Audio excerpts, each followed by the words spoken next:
Hello class and welcome to week 2 of the course. I hope that you enjoyed the first week. Lots of questions already being presented to you, kind of thrown at you pretty quick. So lots to think about in this class. So let's go ahead and jump into the week 2 agenda.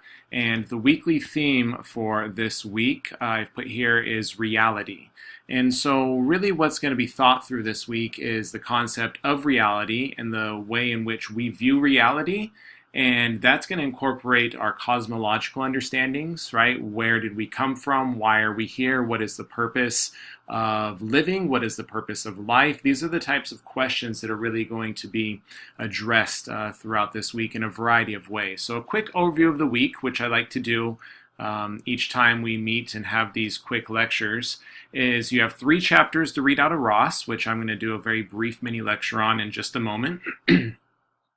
You're to watch the movie The Matrix. Now, I've had a couple of students ask about this. We just have to watch the movie. Do we have to buy the movie? We can rent the movie. However it is that you want to get the movie, borrow it from a friend, check your local library. You can rent it for a couple of bucks on Amazon. You can purchase the movie, I think, for like $9.99. Whatever it is that you'd like to do to get access to the movie. But you will need to watch the movie The Matrix. And there's a lot of value in doing this. So if you haven't seen the movie, I think that you're really going to enjoy, especially the perspective that we're going to look at it from. Even if you've seen the movie, it's going to be very interesting to going back through and looking at it from a very epistemological and worldview perspective. You have your discussion board that you have for this week that, just to be clear, is directly tied into the film The Matrix, okay? So it's going to be based on a lot of what you view in the video. And let me make note here that you reminder to make sure that you're watching, or I'm sorry, citing the Bible and or you're reading each week in the post, okay? I've went through, graded a couple of those. I'll finish grading those up by Wednesday or so. And going through those, I'm noticing about half of you guys are citing, about half of you guys aren't, okay? So just a heads up so that you're not docked points. Make sure that you're including a citation from either the Bible reading or the text reading for that week, or both, okay? Once you finish watching the film, you will then write a 1-page reflection or summary, or you can incorporate both, maybe a half page of an overview of the movie, half-page reflection. You're just giving a 1-page, and this is essentially just displaying that you've watched the movie in full and thought through some of these things, okay? Make sure that it's an APA format, just a standard double-spaced 12-point font. You don't need a title page. You don't need a reference page, but everything else should meet standard APA for this 1 page, okay?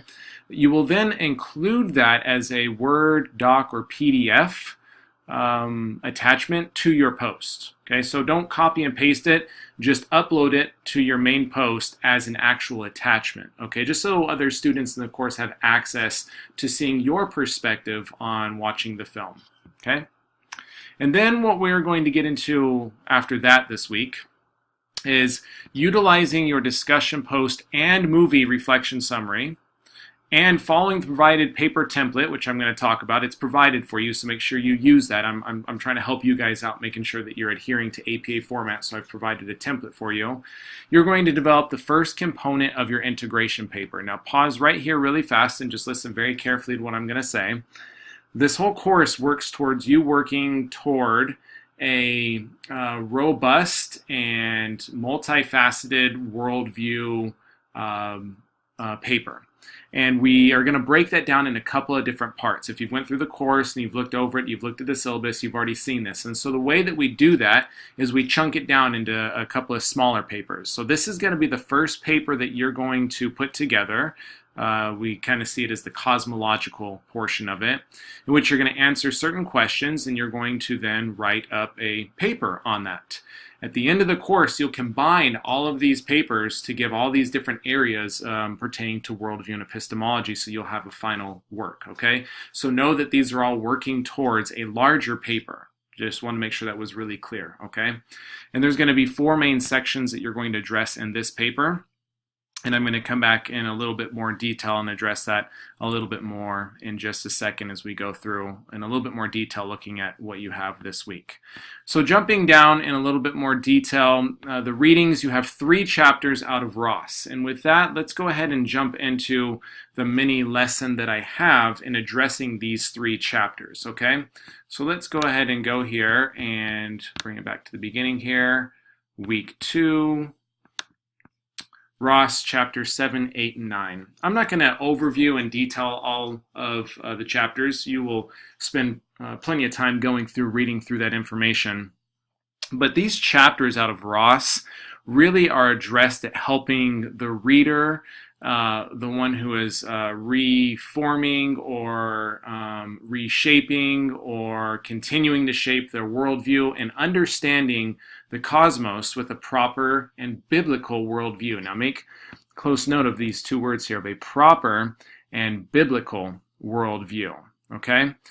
And what Ross does in his RTB model, the reason to believe model, is he's trying to reconcile the sciences of physics with the teachings of Scripture. And he addresses a lot of this on pages 94 to 95, because both science and Scripture both support a single beginning point of all of space and time. There is ample evidence in the sciences today as we continue to grow in our knowledge or understanding of the scientific fields, more and more so every ounce of information that we gain, legitimate factual information that we gain, is actually consistent with what Scripture teaches, that there was a beginning point, a central beginning point of time, that time is a fixed thing, that it had a beginning and it had an end, and that one day it will come to an end.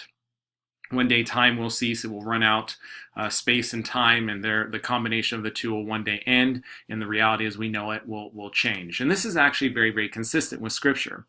However, what exactly that looks like in the science and biblical fields is what's debated. For example, a lot of science would point to the universe being very, very old, and they use a lot of equations and how light travels and the expansion of the universe, and there's just very, very detailed things. And if you're into the very hard sciences like quantum physics and astronomy, you'll know a little bit about this.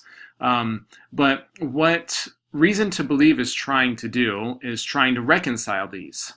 Now, one of 2 things needs to happen, and this is typically where the pressure comes from, and this is why it's so important in this class that you as students are thinking through these things. Not that I'm trying to convince you to rethink your understanding of Scripture and of what the 6 days really stands for in Genesis. Not that I'm trying to convince you that science must be accepted as fact and you must fit science into Scripture or vice versa, right? But what you must do is have a working understanding of being able to look at reality as we see it and make sense of it. Sometimes people look at it and they say, I believe the Bible, that's all that I need. I don't need anything else. And that's fine, and that works. But then when people come and they say, well, what about this, this, and this? What about these theories? What about how the hard sciences are showing this about time? What about the fact that, light travels this fast and it takes this long, to reach the earth? And if we're seeing it 1,000,000 years later, did God make that light exist, halfway between there? You need to be able to have sound answers in how to come back to these things, whatever that looks like, right? We need to found ourselves, and I'll make it a very, very clear point. Scripture is inerrant. That is one of the key teachings of Protestant Christianity, of sound Christianity, I guess you would say.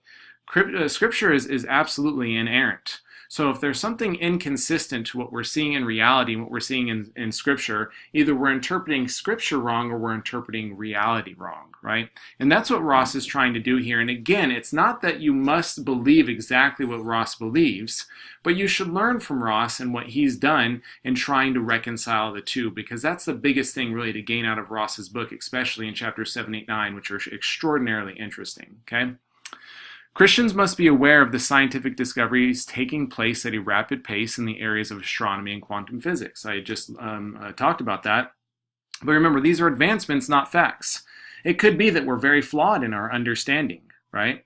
It could be that it looks like this way, but 100 years from now, we'll come to understand that we had it all wrong in science because we understand things at a higher level.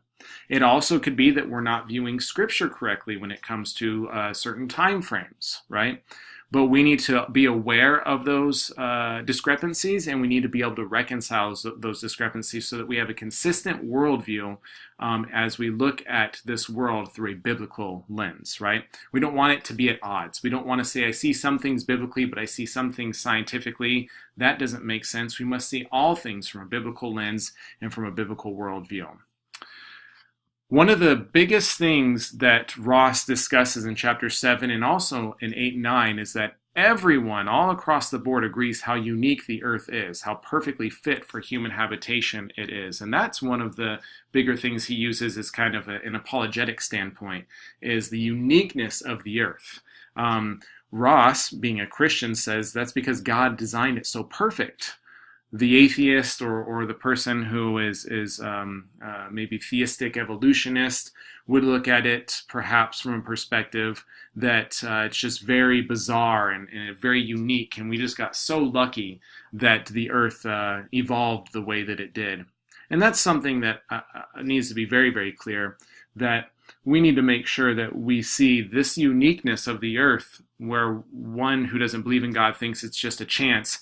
There's really no chance that this could have happened. And if they were honest with themselves, they would recognize the fact that the chances, the odds that it would take to have life as we have it on this place on the earth in the universe is nearly impossible.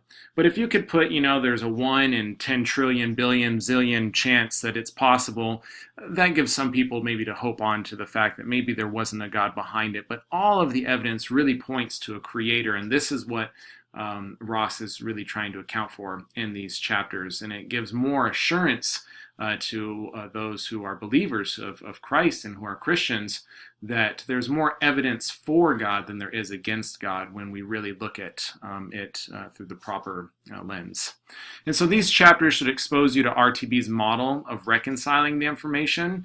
Again, you may agree with Ross, you may disagree with Ross, but you need to be exposed to Ross. You need to see how it is he comes to reconcile these discrepancies in the model that they've created.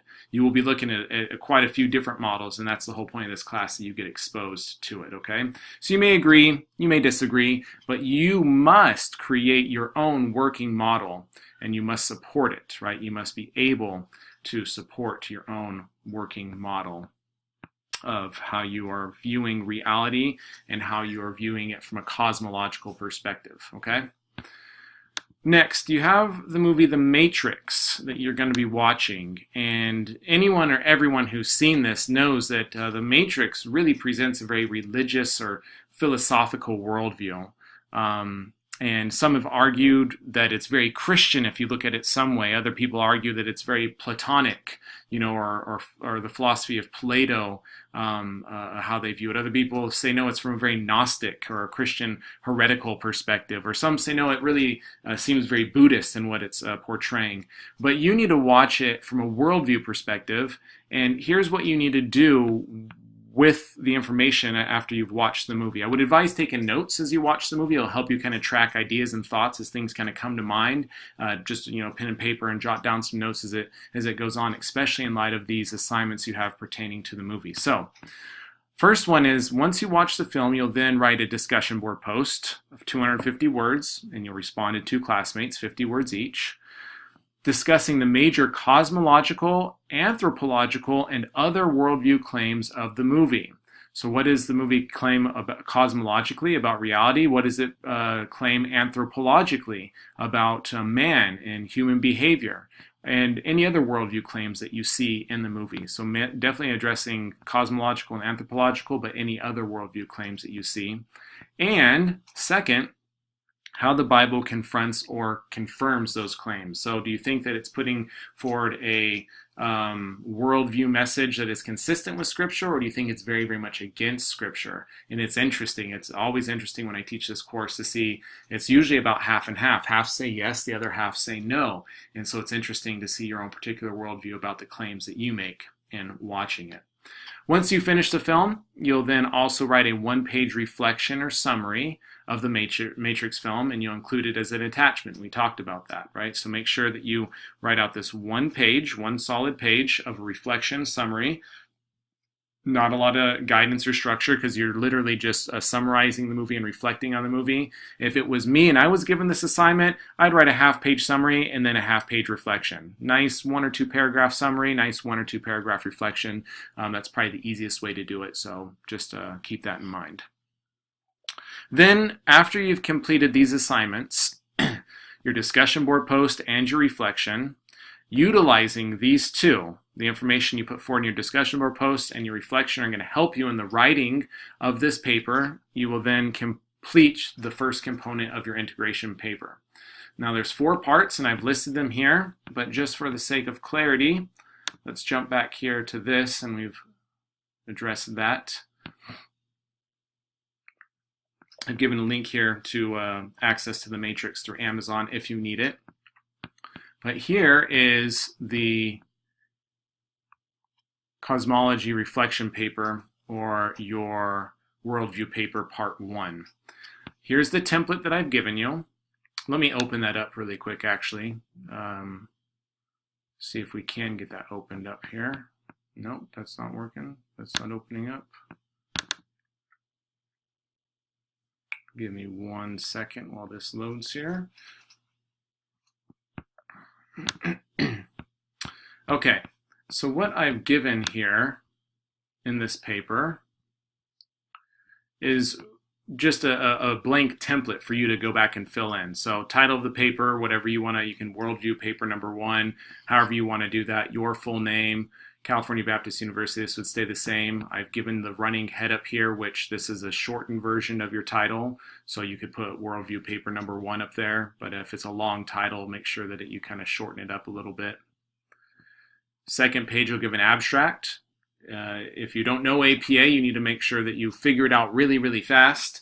The APA manual is one of the recommended readings for this course. There's a lot of information, but this is the abstract section, so make sure that you look that up if you're not really sure what you put in the abstract. And then for the section of the paper, obviously things like this in the parentheses, introduction to paper, the 1, 2, 3, and 4, don't include those. I'm just helping you see the structure of it. But keep these titles in. So whatever the title of your paper is, start right here with your introduction. So you'll start the paper with an introduction here. Next part of your paper, you'll address the personal cosmological understanding of the world. So what's your personal cosmological understanding? Personal epistemological approach. How did you come to that understanding, right? You're going to give some detail about that. And then the third part, per the assignment, the main worldview positions of the behavioral sciences. So what modern behavioral sciences, what do they put forward about worldview claims? Is it typically atheistic or is it typically not? Is it flooded by religion? Is it anti-religion? Is man basically good? Is man basically bad? What are the main worldview positions that are put forward in the mainstream modern behavioral sciences? And then the last section, you'll give your personal worldview compared to the behavioral sciences. So here it's a compare and contrast. My worldview, overlaying that with the behavioral sciences, they're very similar or they're very different. And this is really the kind of bread and butter part of the entire paper, that you have your worldview and then you're comparing that to a behavioral science worldview, okay? And the references, any references that you use, if you use Ross, if you use the film, make sure that you include those references, okay? So each paper that you write, there's going to be a template for it, so make sure that you utilize that template and that's there for you to be able to use, okay? So make sure you follow that paper template. If you don't, you will be deducted points, okay, because it needs to be in that structure. Those are the 4 sections. Those 4 sections are put directly into the paper for you, right? So those 4 sections we just talked about, it's 1, 2, 3, and 4 right here. So I help you make sure that you address each 4 of those sections so that you don't lose any points, okay? And be sure to utilize the rubric. I've broken down here what an exemplary paper looks like, what an accomplished paper, this is like your B paper, would look like, a developing paper, which is like a C-D, not doing so good. Maybe you're barely passing, but you need to do it better. And then a beginner paper, this is you tried, but you really didn't address it, right? And I've kind of broken down each one of those. So always utilize the rubrics, stay close to those rubrics. That's how you're going to make sure you're getting those high points for the assignments, okay? So that's what we have for the week. Readings from Ross, you're watching The Matrix. You have your discussion board due Thursday, replies by Sunday, one-page reflection on the movie The Matrix, and then you have your first paper. If you have any questions, concerns, please let me know. I'm here for you guys. Look forward to reading those discussion board posts, and I'm really, really looking forward to the reading of The Matrix. Have a great week. Let me know again if you need anything, and I'll be seeing you guys soon.